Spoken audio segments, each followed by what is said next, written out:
Charlie McGiver was 17 the day he married Susie Jean.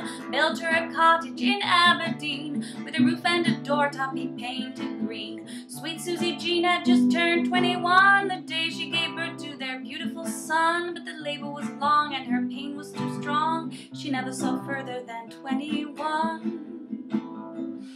Oh, how Charlie wept, cursing the skies and beating his sides and drowning in oceans of despair. So out of his depth and bound by his grief, he'd never relieve all of the darkness of his pain. He named his son John and he hired a nurse. He wouldn't go near for the boy was cursed. He swung from the roof beams and kicked in the door. He spat at the neighbors and turned out the poor. From swinging on roof beams he noticed a tear. He went into town to fetch roofing repair. But while he was there he got into a fight, got drunk and he ended up staying the night. Oh, how Charlie wept, cursing the skies and beating his sides and drowning in oceans of despair.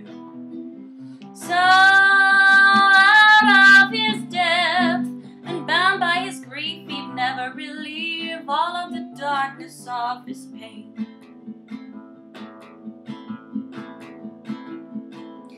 The very next day he got drunk yet again. He returned 3 days later at the hour of 10. In the moonlight he noticed the roof had caved in. He tore up the wreckage, his son was within. He found little John in a puddle of rain. The nurse had been frightened and she'd run away. He held his son close and he cried out in pain. He prayed to the Lord not to take him away.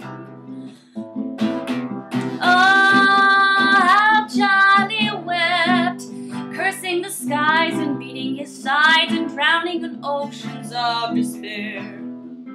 So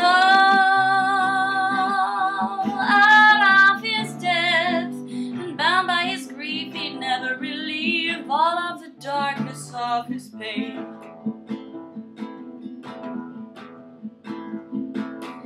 After a moment, John opened his eyes, awoken from hearing his father's cries. He called out Papa and he gave a shy laugh. Charlie looked up with his heart aghast. Oh, how Charlie wept, kissing the skies and drowning his eyes and drowning in oceans of relief.